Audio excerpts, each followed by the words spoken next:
اللهم صل وسلم على رسول الله. هذا رجال عقب ما توظف وزان تموره قام يدور بنت الحلال يبي يكمل نص دينه، وهنا وله يعني بعض الطلبات اللي الكل يعني يطلبها في زوجة المستقبل وشريكة الحياة، لكنه ما تعقد كثير في الطلب، يعني دور يمين ويسار. المهم انه دل ناس يبعدون عن الرياض، والرياض استقراره تقريبا 400 كيلو، بتنسيق مع هذا الوسيط بينهم. قالوا تعالوا النظرة الشرعية، مرحبين الناس فيك والله يحييك. قاع على خيرة الله، دق رجال سلف سيارته وتوكل على الله. يوم وصل عند ابوها، السلام عليكم. السلام، يا مرحبا. عقب ما تقهوى وتفاول الطيب قال انت جاي النظرة الشرعية؟ قال نعم. قال ابشر.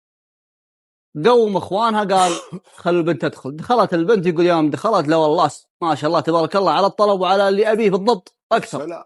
يقول استانست. قال يا ابني العرس بكره. يا ولدي اصبر، تعوذ من الشيطان. الملكه الاسبوع الجاي والزواج ان شاء الله عقب شهر، وعسى الله يقويك. قال خلاص توكلنا على الله. المهم متى الملكه؟ قال الاسبوع الجاي. قال على خيرة الله. قال يا ولدي اسمع، مهرنا 65,000 ريال. قال حاضره رجال تحل صوميله. قال ابشر. راح الرجال وخلص اموره وجهز دراهمه وهداياه. يقول جبت المهر كامل 65,000، وجبت 3 أطقم ذهب، منها الكبير الشبكه يسوى حول 15,000 ريال، وجبت عطرات كيس مليان وكلها من الغاليه.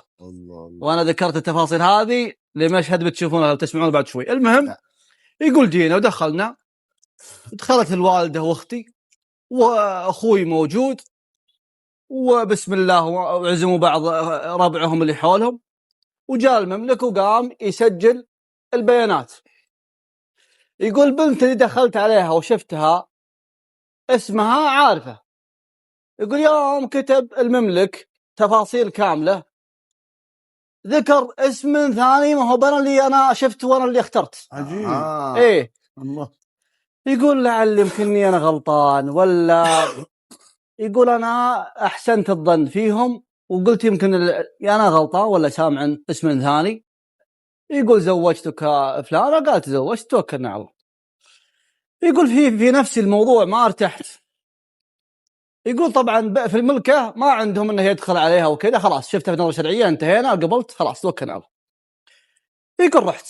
يقول يوم خليت الوالدة واختي، انا انشدكم زوجتي اللي انا زوجوني اياها اليوم هي اللي اوصافها كذا كذا كذا كذا، الطويلة طبعا هي طويلة. لا والله الاوصاف اللي اعطيتنا اياها وفيها حبة خال، هذه في واحدة ما شاء الله تبارك الله سنعة وتلف البيت لف. أما اللي زوجوك إياها يا ولدي لا والله جالسة وشكلها كذا وقصيرة ووضعها كذا، وأعطوها المواصفات. قال ما هي باللي أنت وصفتها لنا، اللي وصفتها موجودة وشعلة في البيت، لكن ما هي بهي، عروسك جالسة ونعرف. يقول قلت يمكن يبعد مضيع.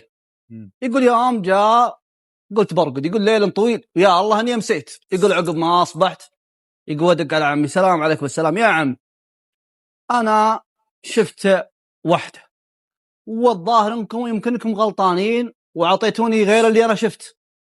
قال أنت أعلم مني أنا وأبو بنتي وأنا أنت وش الكلام. وقام يقول يناطحني بالصوت. عجيب. في شيء والله. قول أعوذ بالله من الشيطان. يا ولدي أنت فيك شيء؟ قال لا يا عم أنا يمكنني غلطان، الله يسلمك. يقول قفلت. يقول حنا ماخذين فندق ذاك اليوم. قلت لأخوي خذ أمي وأختي وروح الرياض، أنا بتأخر شوي. قال أبشر. يقول يوم جاء عقب العصر، يقول ما ارتحت أو الظهر.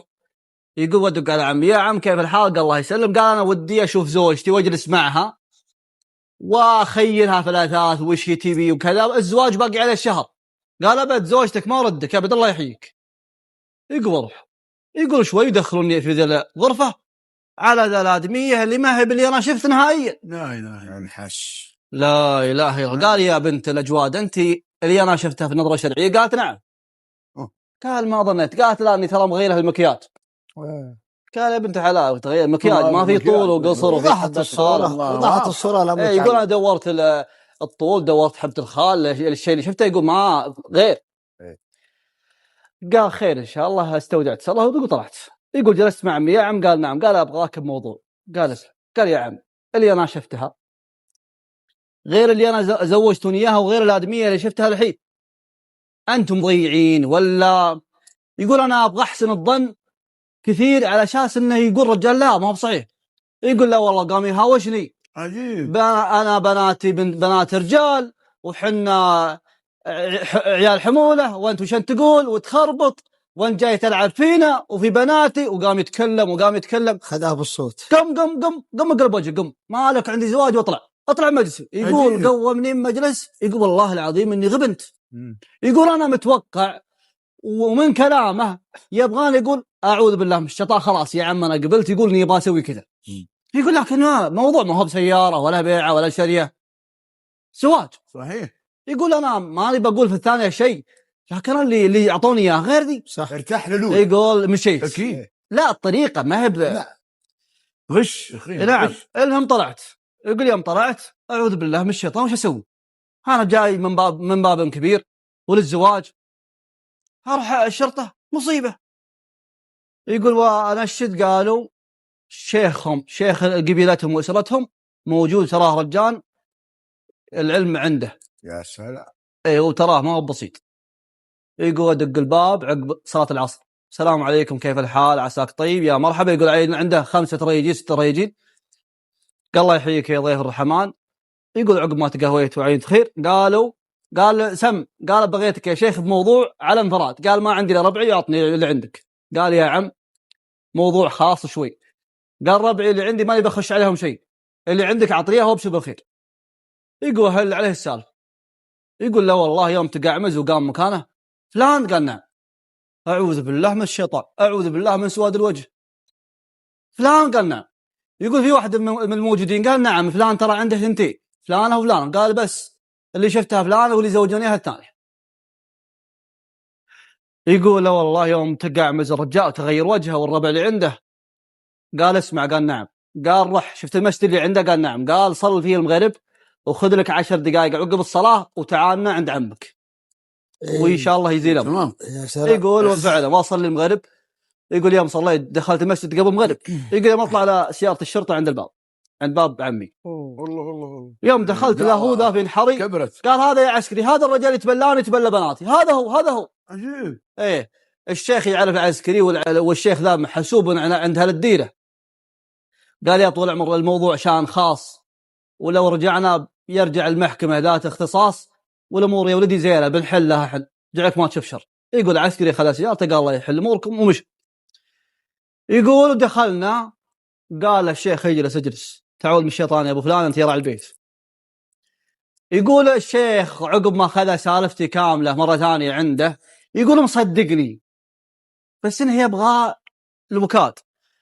قال يا ولدي تحلف بالله اللي شفتها غير اللي زوجوك إياه. قال لي بالله حلفوا على القرآن يا عم أنا وش اللي في الأمور دي كل أبوها وجع الرأس. قال وأنت يا أبو البنت تحلف على القرآن. قال حلف ليه أنا أزوج وحلف لا ماني بحاله ولا أحتاج حلف تبين. قال لي خير إن شاء الله. اسمع. قال نعم. قال قم جب دراهم الرجال. سوت توجيهنا سود الله وجهك يا البعيد وفضحتنا وفشلتنا الله لا يفشلنا.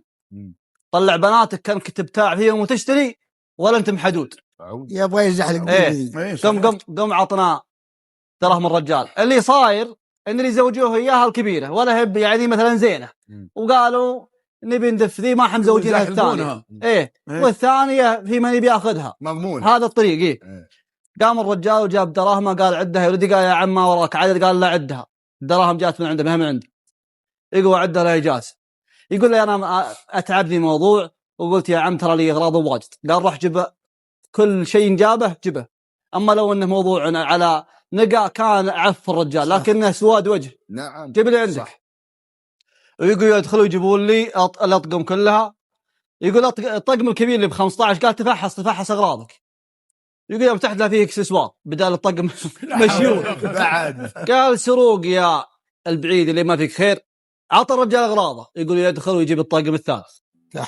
يقول أنا عادي يوم شفت الأمور مطينة قلت يا عم، قال نعم. قلت ترى أنا جايب أطياب وعطورات بحوالي 3000 ريال. يا سلام. قال راح ما أنت براعي طيب ولا أنت بتستاهل، راح جيبها راح. نعم. يقول وادخل ويجيب لي الكيس مليان، كيس اللي أنا خابر. يقول واخذه، يقول واحب راس الشيخ وبيض الله وجهه. قال يا ولدي البياض لك والعلم الطيب لك، تكفى يا ولدي، استر. نعم. يقول يوم طاحت الكراتين العطورات عند الشيخ، يقول يبي يرفع هذا الكيس، لا نصها فاضيه.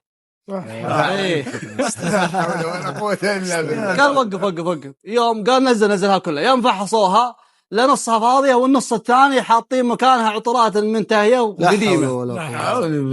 قال لا اله الا الله. انت يعني ما انت تبي سواد الوجه كله جمله، جيب اغراض الرجال وياخذها ويطلع. قال اسمع، قال نعم.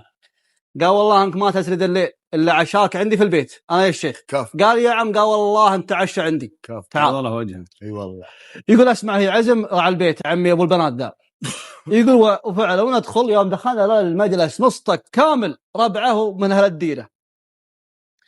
يقول يوم قد حنا على العشاء ويقومنا، قال الله يحييكم، واجب الفلان خروفين، واعتذارنا مني انا يا شيخ القبيله والقبيله له. يوم من فلان رفيد زنا، يقول موجود ومدنق وما له وجه. يوم من فلان رفيد زنا سود وجهنا سود الله وجهه. هذه فعلته وهذه طريقته وهذا اللي سواه. يقول يا مفضحه عروس الاشهر. يقول يا مدنق يوم ظهر من الباب ما له وجه. يقول وعود. يقول يوم رجعت الرياض انا في خطبتي وفي ملكتي استاذن من رئيسي وهو عسكري، يقول ضابطي. قال هاي يا فلان بشر. يقول قال كل ما جيته في النظره وفي الملكه، قال روح خذ 3 أيام اسبوع. يقول بشر. قال والله يا طب العمر ما حصلش. وش اللي صار؟ قال والله الموضوع كذا وكذا وكذا. قال والله انك من خيرة العسكر، من خيرة اللي عملنا معهم، رجل فيك خير مصلي فيك العلوم الطيبة كلها. اسمع. قال نعم. قال عندي اخت اللي من ابوي، والله اني ما خطب الا لك وشرواك، يوم انك رجالا فيه من يخطب لك انت. وان قبلتها تراها توها متخرجه من الجامعه، وتعالوا بيني بينك جازت لك زوجتك، ما جازت لك فالله يعوضك بالمطلقه ولا معك. يقول ابشرك واتزوجها وقد علي عيال منها وبنات وعيال يرى في الجامعات ويوفقها. بعض الاسر للاسف والى الوقت الحاضر عندها معتقدات غلط. يجي النصيب للوسطى ولا الصغيره ولا واحده من البنات، يخرون ذي ويكسرون خاطر الكبيره، وبنزوج هذه وتصير قصص كثير نفس هذه القصة، لكن ما نعلم عنها طريقة وبسيناريو يختلف.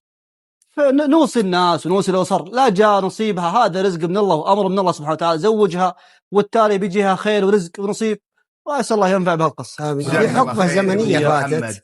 زينة قصتك والفائدة الثانية منها أن الرجال بعد لا تجامل، هذه حياتك، هذه دنياك. الرجال قعد على قلوبهم ولا راح لين أنجز شغله. لا تجامل ومن بعدين تقول والله أنا استحيت. بالله استحيت اسكت خلاص لا عاد تتكلم. أنت استحيت، هذا ما استحى. هذا سوى. احنا لو حتى الظلم الظلم مشكلة. قلت في بيتين، قلت الحق مثل الشمس لو غطه غيوم لابد من يوم تزول الغمامة. والظلم مثل الحلم في غفوة النوم يرى الحقائق لا أصحى من منام. الله صح لسانك بيض الله وجهك بعد الواحد.